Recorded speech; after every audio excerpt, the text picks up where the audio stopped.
लेना, नहीं तो कंफ्यूजन में मर जाओगे। समभारिक क्या होते हैं?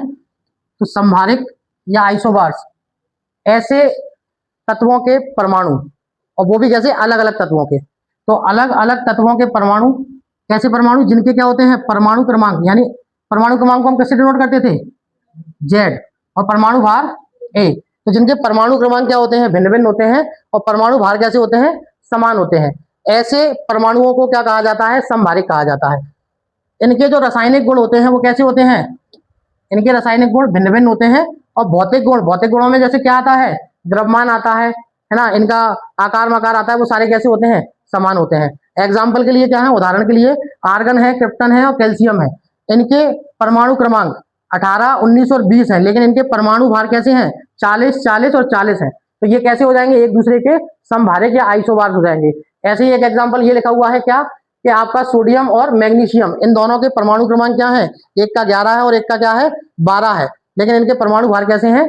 24, 24 है। जो दूसरे के कैसे क्या होगा? ये समभारिक होगा। ऐसे ही एक और देख लो, एक और है एग्जाम्पल आपका, कौन सा है? तो एक एग्जाम्पल में आप लोग लिख सकते हो, तो आपका है एक नाइट्रोजन, इसका परमाणु क्रमांक 7, और एक है आपका कार्बन, इसका परमाणु क्रमांक 6। दोनों के ही परमाणु भार क्या है? 14, 14 है। तो ये एक दूसरे के क्या है? समभारिक है। क्लियर है? दोनों ही एक दूसरे के क्या है? समभारिक। ये तीसरा भी आपका एग्जाम्पल आप लिख सकते हो। क्लियर है?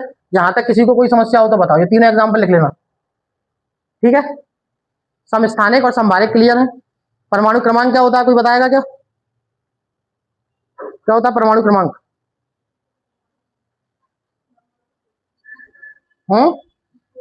तो कितने धनायन है? Number of protons.